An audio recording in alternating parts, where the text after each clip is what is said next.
Everybody can mute too. If you can mute, Sure. please. So welcome everyone. Again, I'm excited to welcome you to our second week of our Lenten journey in 2022. And we are just blessed to be here, blessed to have you. I know many of you have been here before, but we always love to start up in case someone's watching for the first time on grabbing one of our recordings, just to remind you that if you can, please enable your video. We'd love to see your faces. Sanctuary is all about creating community. And so these Sanctuary online evenings are like us sitting around the living room or a fireplace or outside around the pool, depending on what climate you're in tonight. So if we can see your faces, we'd love to do that. Also, if you put your monitor on gallery view, then you can see everybody as they talk rather than just speaker view where you'll see one person at a time. We'd also love it if you'd open your chat box and type in your name and address, maybe your email address if you don't think we have it. And what we're trying to do with the email address is make sure that we have you in our database. And once a week, we send out a single email that has the link to last week's show. It tells you what's happening this coming week. And so we can do that. And also, we have this wonderful feature called the text feature. And if you give us your your phone number in the chat, then what we can do is we will send you a chat on Tuesday afternoon, reminding you that it is in fact Tuesday afternoon. And if you'd like to reach us, you can do so at our Facebook page, where we link our recordings. And also you can email us at talktous@sanctuaryinthewoods.com. So just to let you know what's coming up, our Lenten journey is going to go all the way through April 12th, which is a Tuesday. We have Saints of Charisma tonight, which is Cheryl. Next week, we're taking a little break because our book club is our book club and they don't like to be messed with. Okay, so on March 22nd, if you haven't read it, you can read it in a week. We took a lighter take on our book this month because last month was so heavy. So we're reading Bossy Pants by Tina Fey. I'll show you that here, this next slide. People are saying instead of reading Bossy Pants, listening to it makes it even more enjoyable. So if that's on you, enjoy that from Tina Fey. Yes, we have really read all these books. Isn't that amazing? Y'all should give yourself a round of applause if you're in the book conversation. I tell you what. And also, week after next, thank you, Cheryl, for that round of applause. Appreciate that. Saints of Courage. We are very excited for Ken to host us that night and share with us. I can't even tell you the stories we've heard about Chaplain Pruitt tonight and Ken Saint. And then we're going to be sharing all of our saints on April 5th, that 5th evening, okay? And I want to make sure you're all remembering about homework. You indeed have had homework, okay? And also on Lent 6, April 12th, Tuesday night, we're going to invite all of you to our Seder dinner here at Sanctuary via Zoom. So it's a wonderful evening, and we do deeply look forward to you coming. So last Tuesday evening, when we sent you off, we sent you a pretty easy homework, honestly, and we just asked you to think about, instead of giving something up for Lent, to take something on. And we asked you that each day as you woke, or each evening as you fell asleep, and all throughout your day, to become a little more conscious and a little more aware, and to call into your memory folks who have been saints to you, right? People whose light has shined into your life. And we're just wondering if anybody wants to share if anything happened to them this week, if they remembered somebody, if they wrote a letter, made a phone call, anything at all. Just open mic time. Darcel. Yes, I have to say that my brother Tom is the light that shines through me. Tom was both my mom and dad because they both worked. He potty trained me and just made me believe in myself when I first moved out to California. He and Ken, for sure.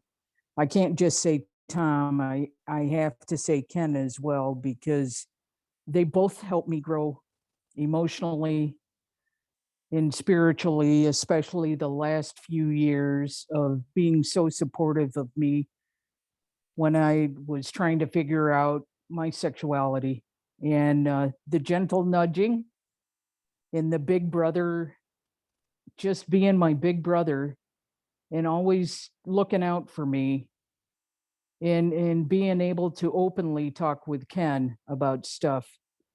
I They shine through me, and I want to be a better person because of them. Oh, Darcel, thank you, hon. That's it. That's so sweet. And anybody on this call that knows either of those two men would know and give you some resounding support in that, most definitely. Dr. Aaron. Hi, everyone. I'm going to read to you 3 paragraphs from a speech that I gave when I was honoring the most influential people in Reno, Nevada. And it speaks to my saint. For 9 years, I would sit down, she would start talking, and I would listen and learn, listen and watch. She touched my heart. She taught me to love myself. She taught me the value of every human being and every human story. She was who I would consult when I had a hard decision to make. She was who I would consult when I was feeling down and didn't know how to move forward. She was who I went to for relationship advice and financial advice. She even taught me how to truly connect to my higher power. Her name is Oprah Winfrey.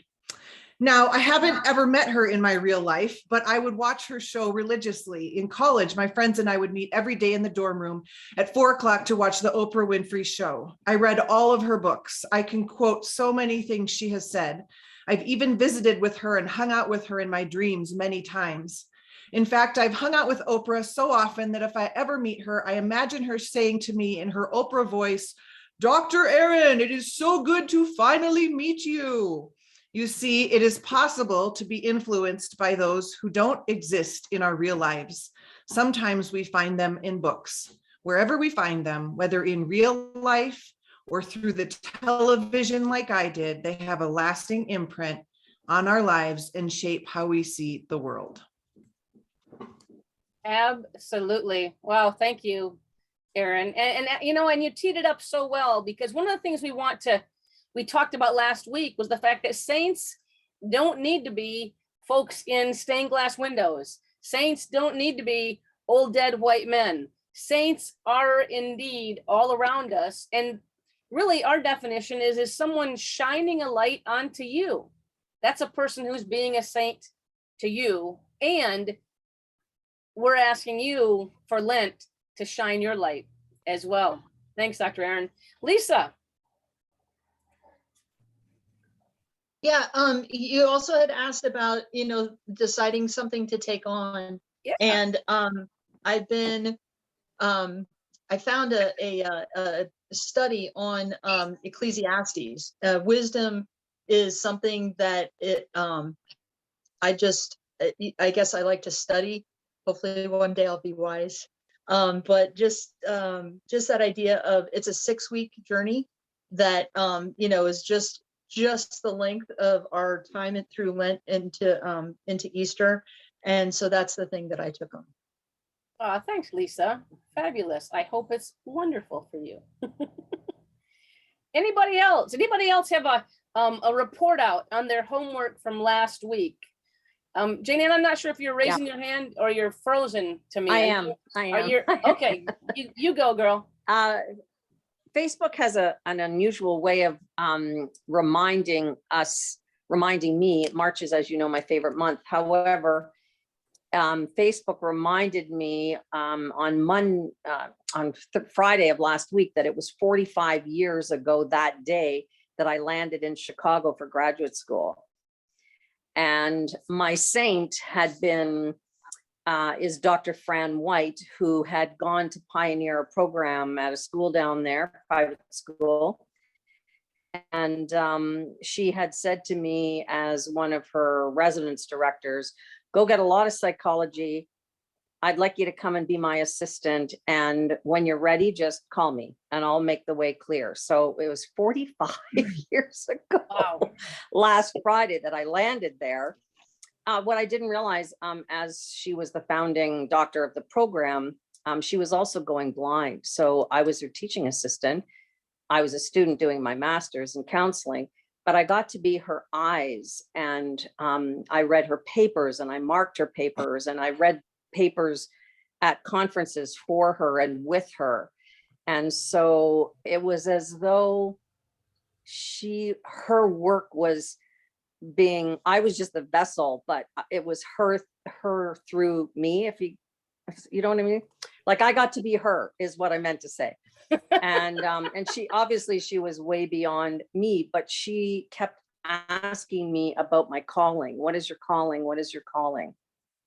And through being her in many ways for those 2 years, I got to figure out that, my calling was going to be as a therapist. So I attribute so much learning, so much wisdom, so much definition of who I am and how I work through her.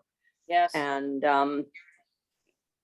later on, I was at a conference reading a paper for her, and I met a person in the O'Hare airport who walked up to me, introduced herself, and said, "Are you Jane Ann?" And I said, "Yes." And like, "Who might you be?" And it was my camp counselor from age 10.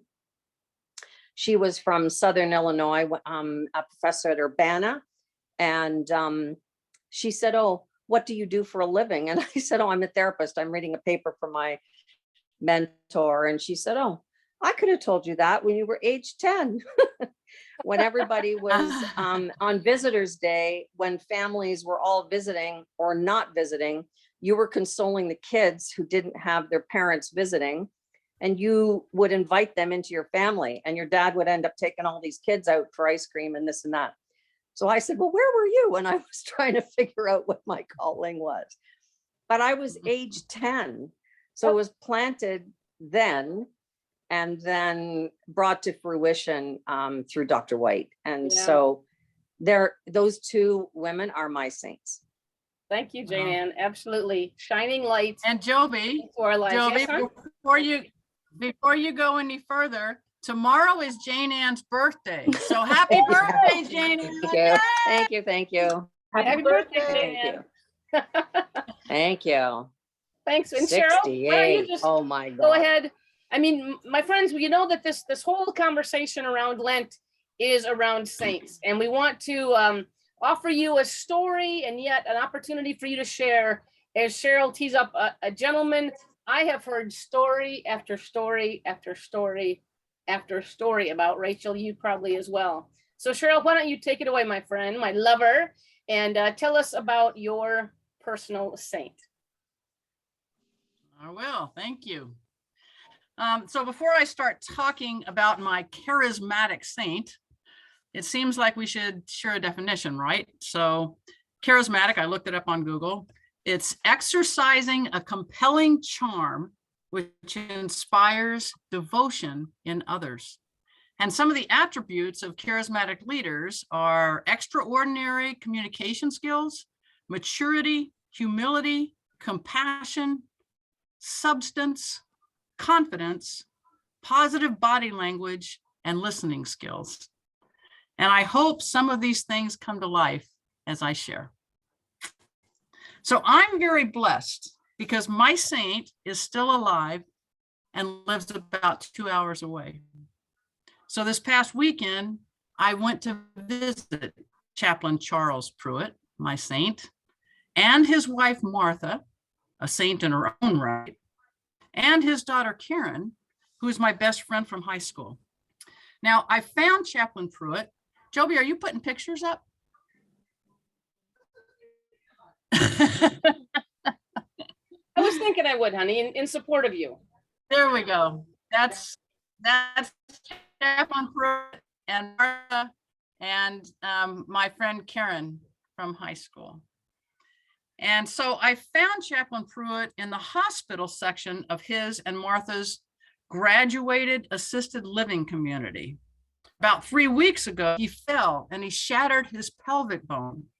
And his care providers don't think that he's strong enough yet to do surgery. Fortunately, his pain is under control, and he was in great spirits. He was sitting up in a recliner and holding hands with his wife, Martha, the entire time I was there. You can show the picture of him there, Joe. I shared with him the story of the little girl saying, "Saints are people the light shines through." And I told him how we're doing this series for Lent.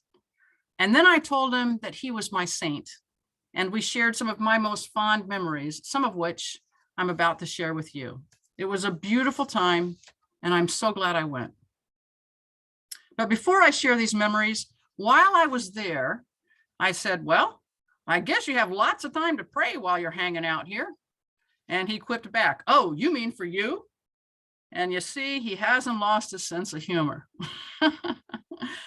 So I told him I'd ask all y'all to pray for his healing. So please keep him in your thoughts and prayers. And he was so very grateful. He looked straight at me in earnest and said, "Cheryl, please tell them all thank you." A little bit about Chaplain Pruitt. You can put up another slide if you want, Joe. He was born on May 1st, 1930. He got his Doctor of Ministry at Claremont School of Theology. And he married Martha on September 14th, 1952, 2 days shy of Martha's 20th birthday. I guess I'm a slow learner because I married Joe just 2 days shy of my 50th birthday. Now, Charlie and Martha have 6 children, 5 girls, and finally, a boy.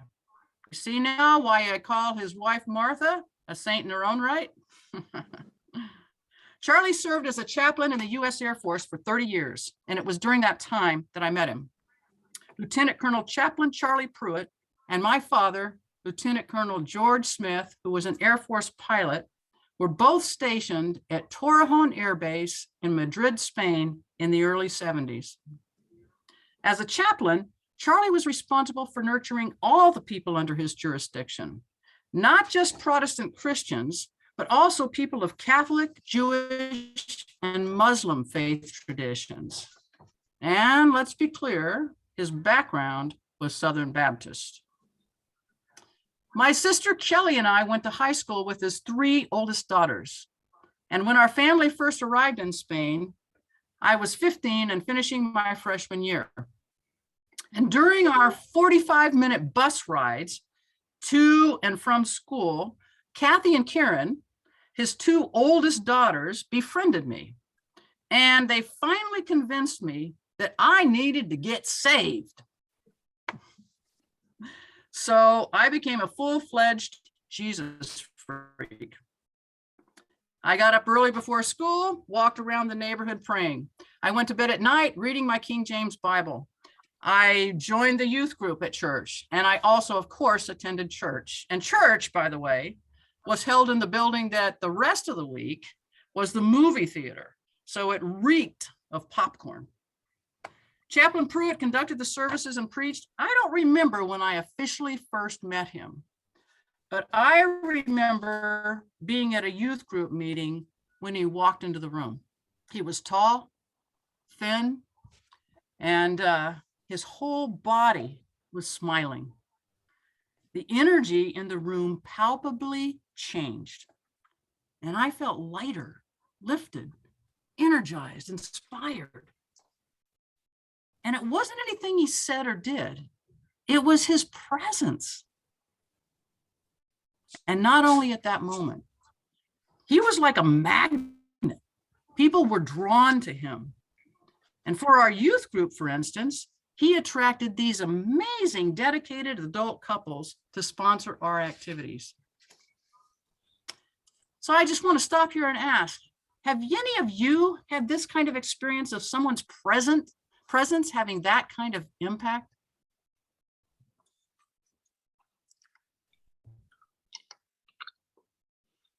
This would be the part where one of you says, "Yeah, Cheryl, I have," and then shares about that person.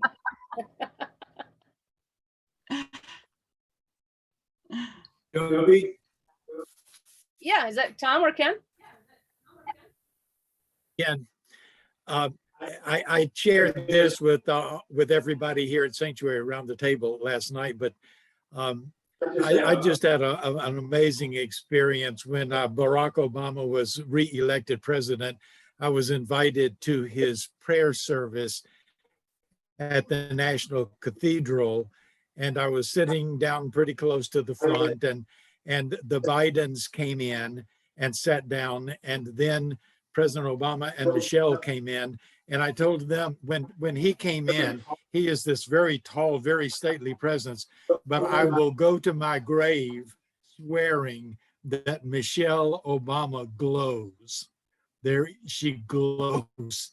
There is a light around that woman like nothing I've ever seen before in my life. Yeah, It Ken, gives me chill bumps even now. it gave us goosebumps hearing that story yesterday. Ken. I'll amen that, Ken.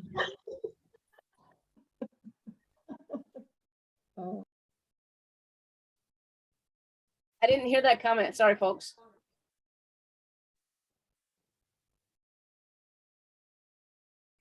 I don't know. Anybody else? A story of a person who has that kind of presence. They actually, I mean, Ken, you said you've never seen an aura, but you, not only did you see that glowing light around Michelle Obama, but Nancy saw it as well, right? Confirming what you saw.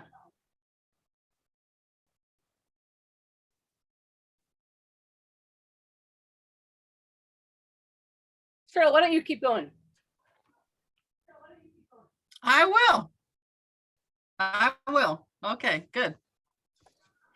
Now, remember, if you're old enough, how transactional analysis and self-awareness activities like trust walks and such became popular in the early 70s?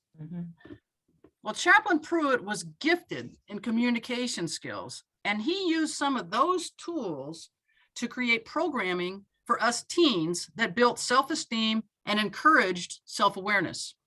As high school students, we learned to understand each other and our differences.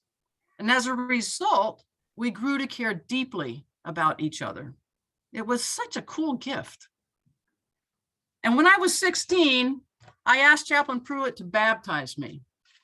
It was Easter Sunday afternoon, and we all went into this small white room that echoed because of the large tank of water that almost took over the whole space, right? There were friends, family, Chaplain Pruitt and I there. And in our white robes, he and I stepped down the stairs into this baptismal tank. And I looked into his eyes as he spoke the traditional baptismal words. And I realized I totally trusted him as he laid me back into the water and raised me back up again. It was amazing. Now, when I told this story this past weekend, Charlie's daughter, Karen, my best friend, shared she'd had a very different experience when her father baptized her at 6 years old. She kicked, fought, and was scared of the water. I don't know how she could have become a lifeguard, but she did, finally. Chaplain Pruitt's reputation was such that many people trusted him, and they sought his advice. Even my father, a self-proclaimed atheist, sought him out for advice a couple of times. Once was when I wanted to travel to Morocco with Youth with a Mission Ministries for a week-long retreat. My father was rightfully anxious and asked Charlie if I would be safe. And my father knew he could trust Charlie's knowledge of the situation and his own desire to keep me safe. So my father was reassured. Maybe it's just because they both went to college in Oklahoma. I don't know. Anyway, what I want to know is, can any of you think of someone that you have trusted so completely?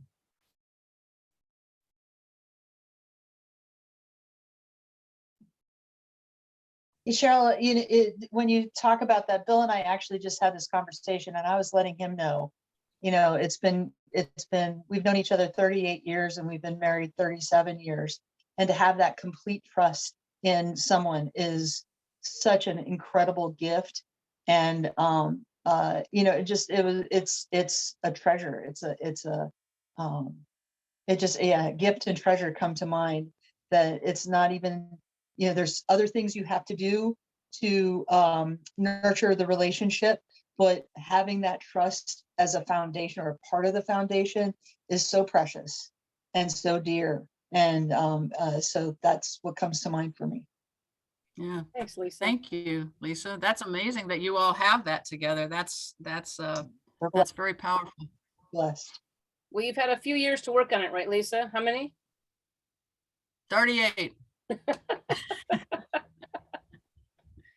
Anybody else? Can you think of someone in your life that where you have felt that kind of trust for them? Or I'm going to flip this too. It's also a pretty profound moment when you know that someone has trusted you, right? At that same level.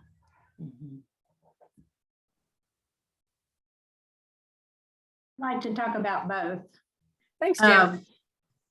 First of all, I probably feel like the most grateful and blessed person in the world, because I had such extremely wonderful leadership as I was growing up, like Cheryl. But of course, my parents were entrenched in the church. Could have gone completely the other way. My dad had been a bit of a rouser and a drinker and so forth early on, but he completely changed. And so they became very entrenched in the Southern Baptist Church. Where my fortune came in, not only from that, but also the particular church that we went to in Austin was Rosedale Baptist. And it's down just off 45th Street, kind of what's now Central Austin. And for the time, from the time I was like in third grade till the time I was a senior in high school, we had in Rosedale Church 3 men that came in consecutively as the youth leader, or they were the youth leader, the choir leader, and the educational leader. They did everything that the pastor didn't do. And basically, and those 3 men were the most wonderful leaders and trust. I don't know why my parents trusted them so much, because later on we were in another church after I was out of high school, and there was a leader there that my mother absolutely did not trust, not for me, but my younger sisters. And yet I had always known them to trust, you know, these 3 men as they came in. But those 3 men were, and their wives and other leaders in those churches, in that church in Rosedale Baptist during that time, they had we were so cohesive as a group that really all of us, there were about 20 to 25 youth any given time during that time, and we had our choir, and we did all these things together, and it just basically set my life as far as my spirituality and so forth. Now later on, of course, I questioned a lot of the theory and the so forth that I was taught in the Baptist church, but it wasn't a question of them. It was a question of, you know, just the theory itself and what the denomination believed. But then when I needed it the most, I met Ken. And that was when my whole life changed completely around. And I just immediately trusted Ken. And he made me feel like I was okay, that I wasn't the horrible person that I was being told I was, you know, by practically all my family and my friends and so forth and so on. But I became very stable because of Ken. at that time, and have always appreciated him. And Ken is something that not all preachers are. He is a pastor first and then a preacher. I know he knows everything there is, and I trust everything he says, and he's a wonderful speaker, but he is a pastor. And that to me is the loving, trusting kind of relationship with each of his, when he was in churches with each of the people that were in his churches. And I know, of course, many of y'all, and certainly a lot of the people in his churches probably felt the same way I did. As far as being someone else's saint, fortunately, I was put in a position where I hope that happened sometimes. Some people confirm that to me, and sometimes they didn't say anything, but I was in charge of people's lives, and the lives of the parents and the lives of many children who had been taken out of their homes because of abuse or neglect or addiction. And so I know that somewhere along the way, and I was particularly close to a few of these that, I heard from later on. And plus I was a teacher at one time as well. And I think teachers often play that role to many of their students. So I know somewhere along the way, and I've been told, by some of them and their parents, that I was an influence in their lives in a positive way. And that's a really good feeling. That's a really good feeling. Janice, thanks so much. I mean, Lent is a time of reflection, right? And that's what we're doing, hopefully asking you to just call people into your memory, right? And so many folks, teachers, people in the church, coaches, and even when the church turns against you, it's not necessarily the teachings of the church we're talking about, but it's the people within, right, that we meet. And thank you so much for giving us places to go to say, has that person shined light on me? And yes, somewhere along the way, have I been that person to someone else, right? So thank you for just lifting that up so beautifully. Thank you. Cheryl, I know you've got a closing little bit more on Chaplain Pruitt.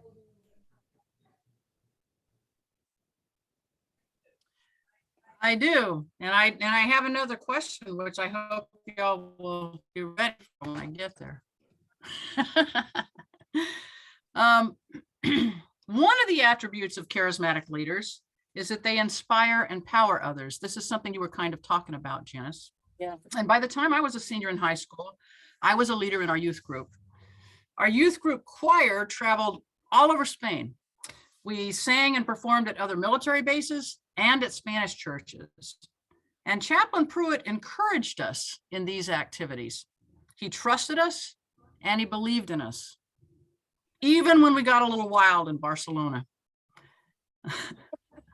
Another story, another night. But many years later, when Joe and I were visiting his family, he honored me.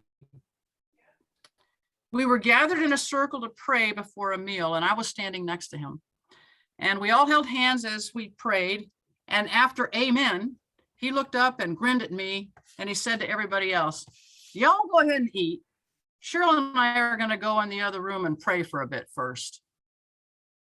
Now we all laughed and we went to eat. But I knew what he meant, and I would have gladly joined him in prayer. The message to me was clear. Even though I had him on a pedestal, he counted me as an equal, and he inspired me to live up to the way that he saw me. Are there any other stories that y'all have of feeling trusted and empowered and inspired?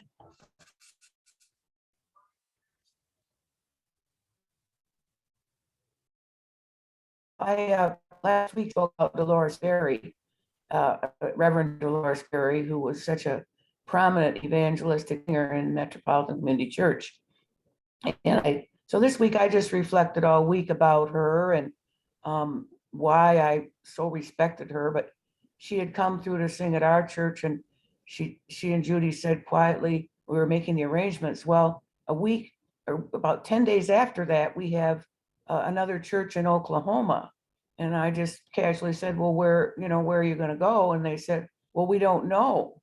And I said, well, maybe we could help you or whatever. Oh, they like that. So Darlene and I at that time had rental homes, and one was empty.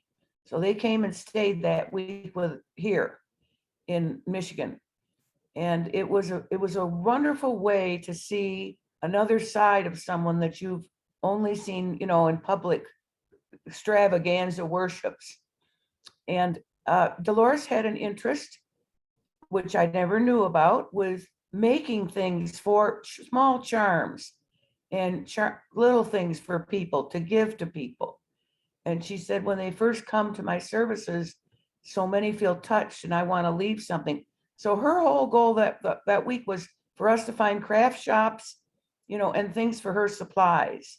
But I thought that was so nice. Her idea of a Sabbath for herself was time to make these wonderful small gifts. And she always left us with joy and, gave us just such a feeling of blessing. And my mother later died in the middle of the night on a Monday night in September with no warning of sickness at all, heart attack. And I went up to arrange her funeral and all that. And Dolores was going to be at our church in Evanston that Sunday night. And I got back for it. Now, this was before I knew her so well, but I saw her give her full self. And I saw also what music can do, because my partner, Darlene, who's passed away, was a big lover of music. And I made sure Darlene's funeral, her cousin came out and played all of her fabulous classical songs on a great organ. But anyway, so this week I started thinking about how, I really took seriously what you said about try to figure out saintly things, because, I'm not as active as I once was. I don't serve on the board anymore, anything like that, but I'm still active in funny ways. So my friend Kathy called from the board about some little thing. And I said, well, Kathy, I'm very enthralled and excited about my memories of Dolores Berry. And I said, I'm trying to think of, and I said, how is our music program going? And she said, oh, there's a little hole in our music program right now, because we have a chance to have, more music, but it wasn't budgeted for. So anyway, that was one way I could help. So I said to myself, I was brought up Methodist. And by the way, we were always taught over and over, do not give up anything for Lent. Give of yourself for Lent. That was a big deal. There you go. Yeah. And of course, in my own home, it was talked about date anybody, but definitely not a Catholic. They worship shrines. They worship stone images. No.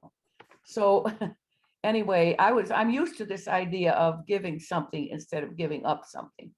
So I talked to Kathy, and I'm going to help financially with that little hole in the music program. And Oh, Cynthia. Kathy said, oh, call Pastor That's Pastor awesome, Michael. Cynthia. He's biting his fingernails. He's so nervous about this. So, Well- there's many ways we can give. And as I But said, I love Dolores that. inspired me. What you're doing, Cynthia, is if anybody on this, just lift up your hearts or hands if you've ever heard Dolores Berry, if you've met Dolores Berry.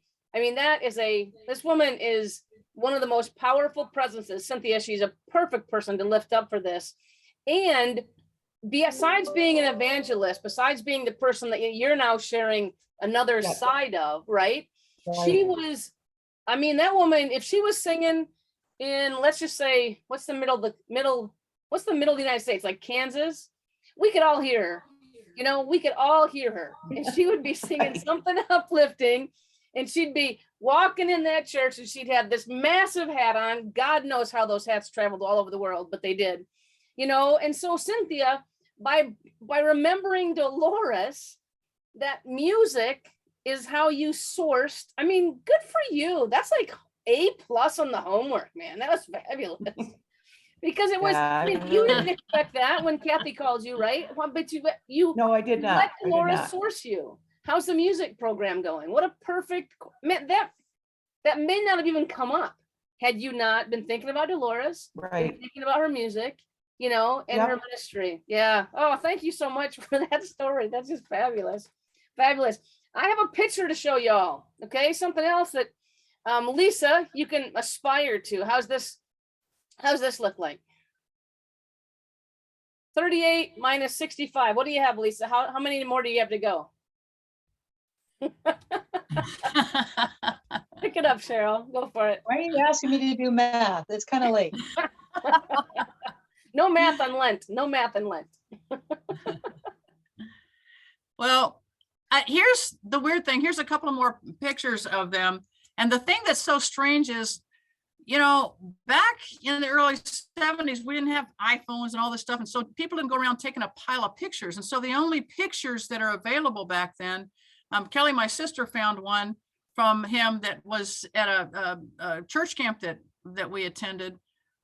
But it's just not a great picture. Those pictures from back then aren't that great. So I wish I could share with you some pictures of the way I saw him. But instead, I'm sharing these most fabulous pictures that we have from him afterwards. So here's Martha and Charlie at their 65th wedding anniversary. And let me just say that was 5 years ago. At this September, they were going to celebrate 70 years together. Isn't that amazing? And then this is the Pruitt family clan, as you can see, and they had this at a family reunion. So it's a big group of people from having 6 children, all the other kids and spouses and so on connected with them. Nice photos. So thank you very much for letting me share about my St. Charles. I really loved hearing your stories. And I want to say, if you have the chance, I just really want to encourage you to visit or somehow communicate with someone that you call a saint, because I think that it was such a special time for me. And I think it would be a very intimate, special time for you as well. So thank you. Thanks, Cheryl. Thank you, Cheryl. Thank you, Cheryl. Thank you. You bet. Joby, Yes. go for it. So Joby, Cheryl's gift is like preaching, right? She's so good. You're such a good orator. Thank you, Oration is actually Cheryl's gift. She's one of those Yes. people who is always tapped to read scripture or to tell stories or actually I preferred when she would rap. She's also quite an amazing rapper. Sorry. That makes total sense to me. Yeah. I have a distinct memory of Cheryl playing Jesus one year Oh, Kevin, yeah. during Lent. Heard that story. Yeah. We just side note, we put a microphone on right on her chest, and so we could get her heartbeat, and we put the heartbeat through the sound system as she was saying her lines. Quite powerful, and she did an amazing job. Amazing job. Thank you, Kevin. I wasn't sure which memory you were going to share because there are so many of Cheryl's. I just think it would be rude if you didn't share your rapping skills with us right now, since we're talking about blessing each other. And I mean, that would just be really rude.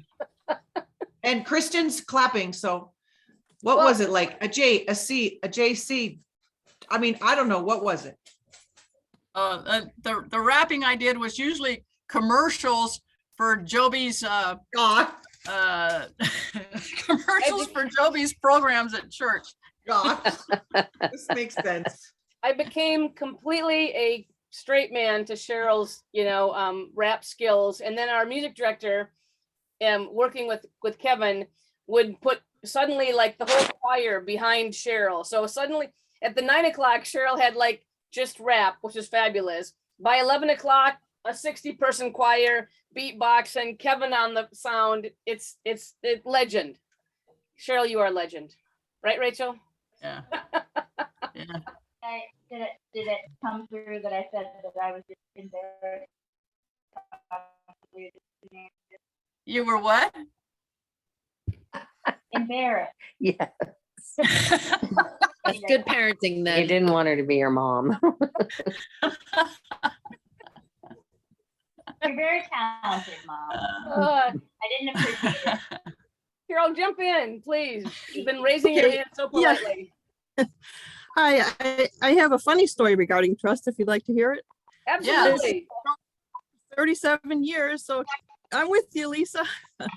And yes, I trust her with all my heart. But the funny story is when we were dating, I wanted to take a river rafting trip through the entire state of Colorado. And Rose, knowing Rose hates water and does not swim.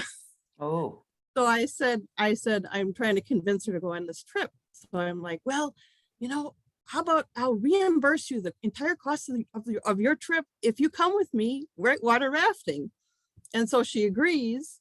So here we are on the first day through the state of Utah, and we hit some really big rapids. I mean, they were quite extensive. So at the end of the day, we're pulling the boat to the shore, and I'm like, oh no, I'm in trouble. In such deep water.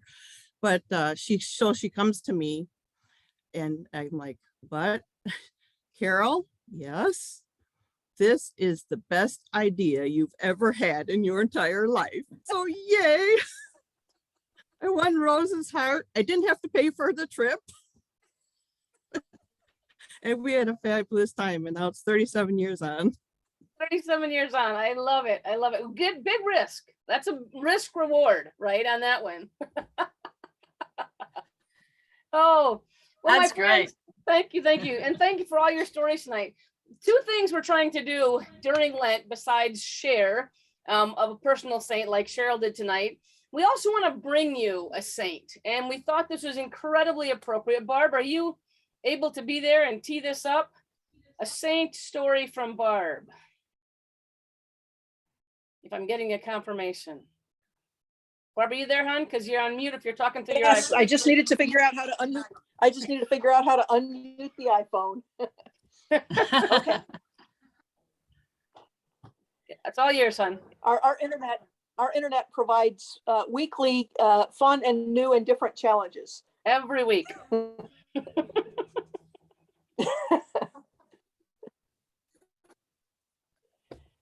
Go for it, Joe. All yours. Oh, okay. I thought you were going to put a slide up there, a picture. Oh, there we go. Okay. My saint experience of being in a powerful presence was Coretta Scott King, wife and advocate and activist in her own right, and wife of the late Martin Luther King, Reverend Dr. Martin Luther King Jr.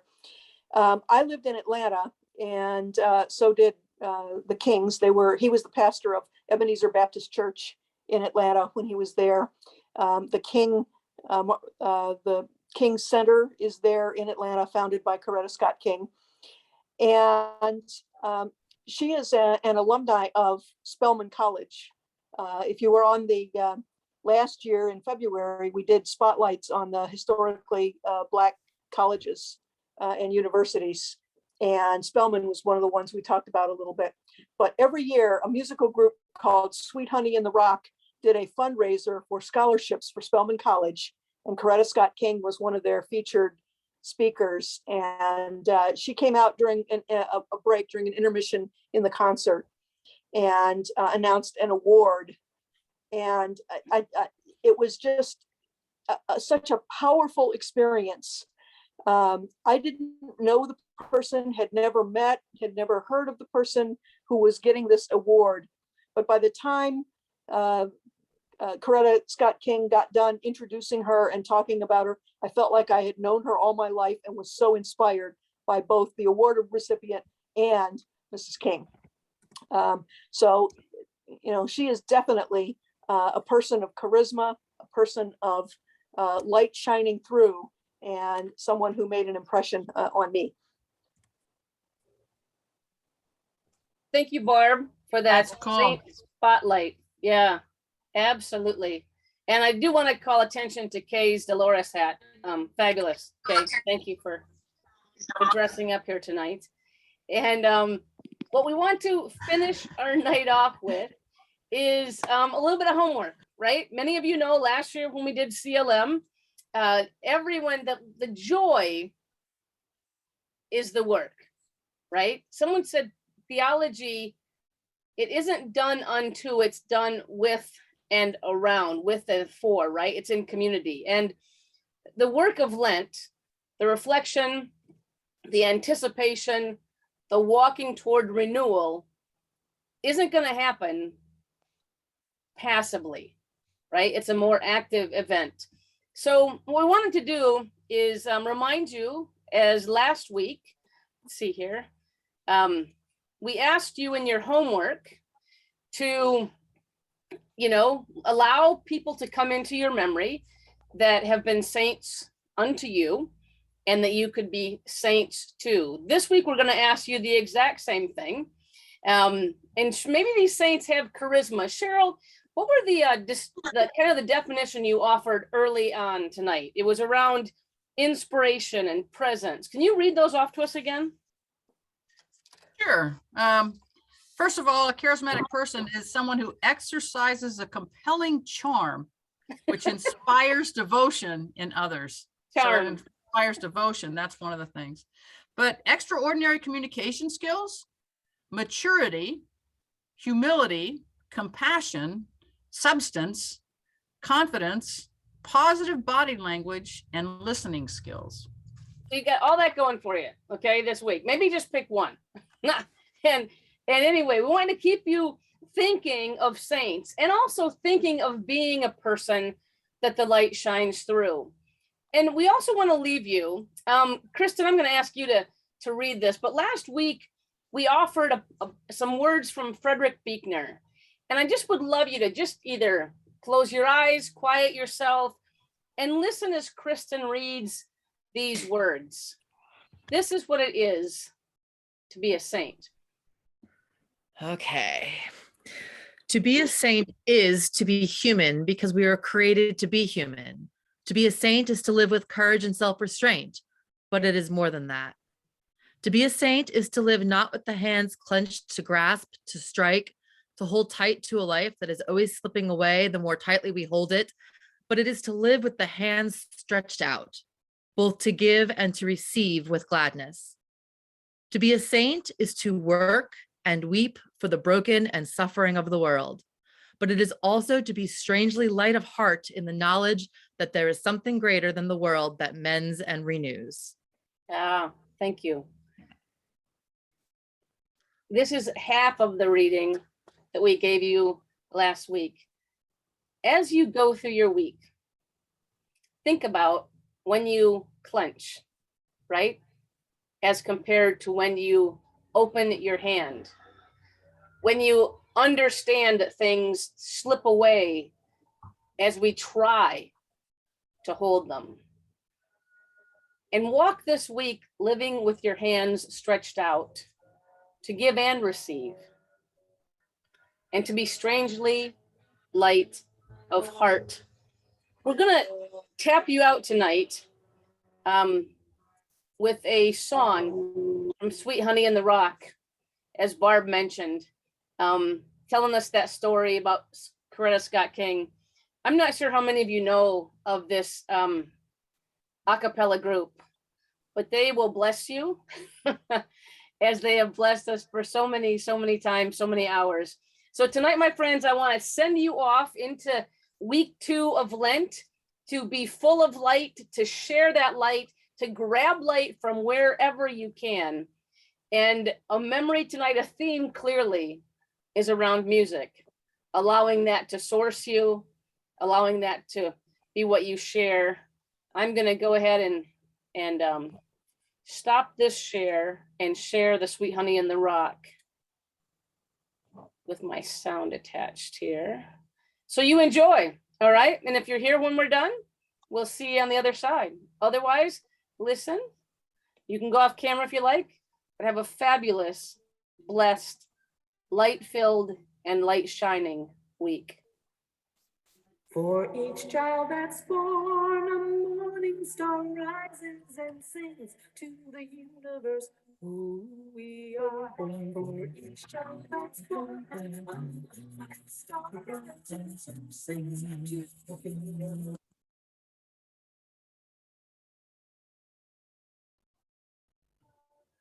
Rises and sings to the universe who we are. We are our grandmother's prayers. We are our grandfather's dreamings. We are the breath of the ancestors. We are the Spirit of God. We are mothers of courage, fathers of time, daughters of dust, sons of great visions. We're sisters of mercy, brothers of love, lovers of light, and builders of nations. We're seekers of truth and keepers of faith, makers of peace, wisdom of ages. We are our grandmother's prayers. We are our grandfather's dreamings. We are the breath of the ancestors. We are the Spirit of God. We're mothers of courage and fathers of time. We're daughters of dust and sons of great visions. We're sisters of mercy and brothers of love. We're lovers of light and builders of nations. We're seekers of truth and keepers of faith. We're makers of peace and wisdom of ages. We are our grandmother's prayers, and we are our grandfather's dreamings. We are the breath of the ancestors. We are the Spirit of God. For each child that's born, a morning star rises and sings to the universe who we are. For each child that's born, a morning star rises and sings to the universe who we are. For each child that's born, a morning star rises and sings to the universe who we are. For each child that's born, a morning star rises and sings to the universe who we are. We are one.